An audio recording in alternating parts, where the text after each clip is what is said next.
بسم اللہ الرحمن الرحیم۔ السلام علیکم ورحمۃ اللہ وبرکاتہ۔ حضرت ابن عباس سے مروی ہے کہ اللہ تعالیٰ نے حضرت موسیٰ علیہ السلام کے دور میں ایک عجیب و غریب پرندہ پیدا فرمایا۔ اس کو عنقا کے نام سے پکارا جاتا تھا، جس کے دونوں جانب 4 بازو تھے۔ وہ چہرے کے اعتبار سے انسان کی شکل کا تھا۔ اللہ تعالیٰ نے حضرت موسیٰ کی طرف وحی نازل کی، جس میں یہ بتایا گیا تھا کہ میں نے عجیب و غریب پرندوں کو پیدا کیا ہے۔ وہ بیت مقدس کے ارد گرد کے جانوروں کو اپنا شکار بنائیں گے۔ پھر پرندے کے اس جوڑے سے عنقا کی نسل آگے بڑھی۔ جب حضرت موسیٰ علیہ السلام کا وصال ہوا تو یہ پرندہ بھی وہاں سے غائب ہو گیا۔ اس نے حجاز کی سرزمین کو اپنی رہائش بنا لیا تھا۔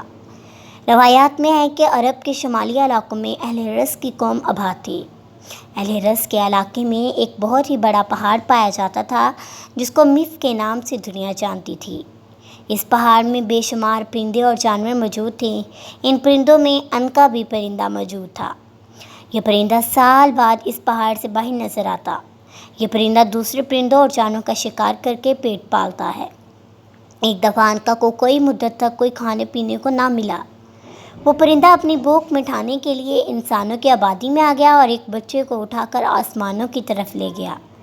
اس کے بعد ایک لڑکی کو اٹھا کر لے چلا گیا۔ اس دنوں میں اللہ تعالیٰ نے ایک نبی کو مبعوث کیا تھا، جن کا نام تھا حنظلہ علیہ السلام۔ حنظلہ بن صفوان ایک پیغمبر تھے، جنہیں بعض روایات کے مطابق اللہ تعالیٰ نے اصحاب رس کی جانب بھیجا تھا۔ گویا ان کا تذکرہ قرآن اور احادیث میں نہیں ملتا، تاہم ابن کثیر نے اپنی کتاب قصص الانبیاء میں ان کا ذکر کیا ہے۔ سب سے پہلے حافظ ابن عساکر نے اپنی کتاب تاریخ دمشق میں شہر دمشق کی تعمیر کے ذیل میں ان کا ذکر کیا۔ وہ لکھتے ہیں، اللہ تعالیٰ نے حنظلہ بن صفوان کو اپنا پیغام دے کر اصحاب رس کے پاس روانہ کیا، لیکن انہوں نے اپنے پیغمبر کو جھٹلایا اور انہیں قتل کر دیا۔ بعد سعد بن اوس بن ارم بن سام بن نوح اپنی اولاد کے ساتھ یہاں سے کوچ کر گئے اور احقاف میں سکونت اختیار کی۔ اللہ تعالیٰ نے اصحاب رس کو ہلاک کر دیا۔ عربی میں عنق گردن کو کہتے ہیں۔ چونکہ اس کی گردن لمبی تھی، لہٰذا اس نسبت سے اس کا نام رکھا گیا، جبکہ فارسی میں اسے سمح کہنے کی وجہ سے اس میں 30 پرندوں کی خوبیاں پائی جاتی ہیں۔ ہندی میں اس کے لیے امر پکشی یعنی 100 زندہ رہنے والا پرندہ کہ یہ مر کر بھی دوبارہ جی اٹھتا ہے۔ اس کی اوسط عمر 1000 سال تھی۔ ناظرین گرامی، جب اس پرندے نے انسانوں کو اٹھانا شروع کیا تو لوگوں نے عنقا کی شکایت حضرت حنظلہ سے کی۔ اس وجہ سے حضرت حنظلہ بن صفوان علیہ السلام نے عنقا کے لیے بدعا کی۔ اللہ تعالیٰ پیغمبر کی دعا کو قبول کرتے ہوئے عنقا پر آسمانی بجلی نازل کی، جس کی وجہ سے وہ تباہ ہو گیا۔ اس کے بعد اس کی نسل کا کوئی بھی پرندہ دنیا میں دیکھنے کو نہیں ملا۔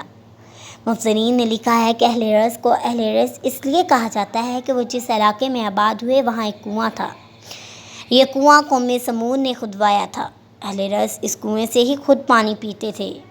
اس کنویں سے اپنی کھیتی باڑی اور جانوروں کو پانی پلاتے تھے، اس لیے ان لوگوں کا یہ نام مشہور ہو گیا۔ ان کا ایک بادشاہ جو الوز کے نام سے مشہور تھا، جب وہ اس دنیا سے چلا گیا تو شیطان نے اس قوم کو گمراہ کرنے کے لیے اس کے جسم میں داخل ہو گیا۔ لرس نے اپنے بادشاہ کے جسم سے یہ آواز سنی کہ میں نہ کھاتا ہوں اور نہ ہی مجھے موت آئے گی، میں ہی تمہارا معبود ہوں۔ اس طرح وہ قوم کفر اور شرک میں مبتلا ہو گئی۔ وہ بادشاہ کے اس مردے جسم کو پوجنے لگی۔ اللہ تعالیٰ نے ان کی طرف حضرت حنظلہ علیہ السلام کو بھیجا۔ ان کو خواب میں وحی نازل ہوتی تھی۔ اہل رس کو حنظلہ نے بتایا کہ بادشاہ مر گیا ہے۔ یہ بادشاہ کی روح نہیں بلکہ یہ تو شیطان ہے جو آپ سب لوگوں کو گمراہ کرنے میں لگا ہوا ہے۔ تم سب شرک سے توبہ کر کے اللہ تعالیٰ کے سوا کسی اور کو معبود نہ بناؤ۔ وہ قوم حضرت حنظلہ کی باتیں سن کر آپ کی دشمن ہو گئی۔ بات یہاں تک جا پہنچی کہ ان لوگوں نے اپنے پیغمبر کو شہید کر دیا۔ آپ کو شہید کرنے کے بعد اس کنویں میں پھینک دیا۔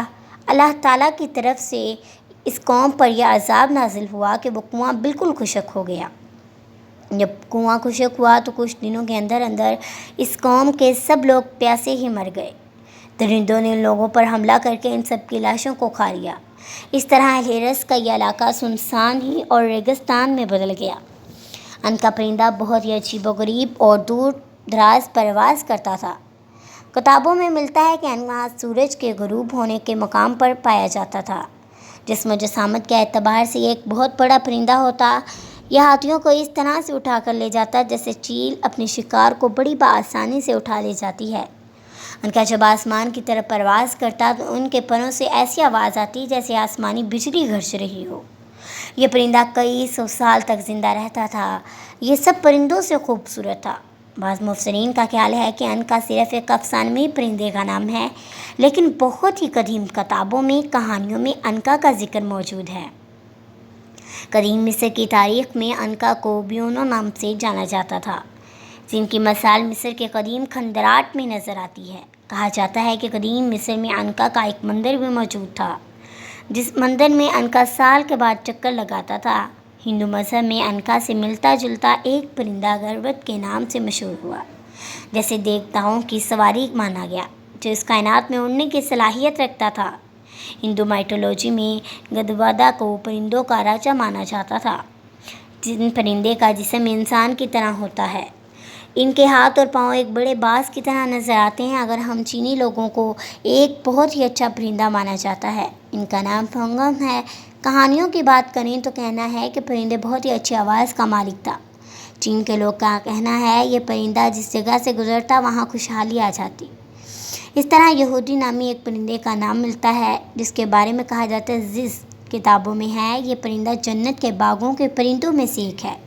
یہ پرندہ حضرت آدم علیہ السلام کے آنے کے بعد اس دنیا میں بھیجا گیا، جبکہ گریک پرندے کا ذکر ملتا ہے، جس کا چہرہ شیر اور جسم گریفن اور روم میتھالوجی میں پرندوں کی مانند ہوتا ہے۔ اس کو کنگ آف کا بیسٹ کہا گیا ہے۔ قدیم رومانی گریفن کو دولت اور خوشحالی کی نشانی سمجھتے تھے۔ گریفن شمال کی پہاڑیوں میں رہا کرتا، جہاں یونانیوں کے مطابق اپولو دیوتا سال میں بس ایک ہی بار ظاہر ہوتے تھے، اور گریفن ان خزانوں کی حفاظت کرتا تھا۔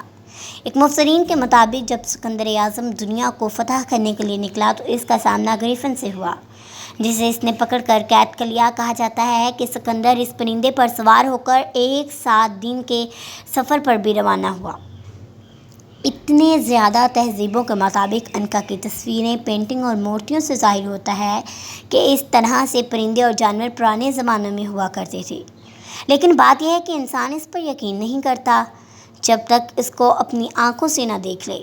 اس طرح ڈائناسورس کو بھی ہم نے اس وقت ہی مانا تھا جب ہم کو اس باقیات حاصل ہوئی تھی۔ ہو سکتا ہے کہ ہم کو انکا کے بارے میں بھی جانکاریاں مل جائیں، جس سے ہم کو پتہ چل جائے کہ انکا جیسا پرندہ بھی قدیم زمانے میں پایا جاتا تھا۔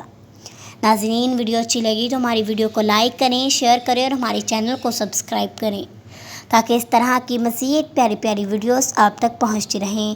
شکریہ۔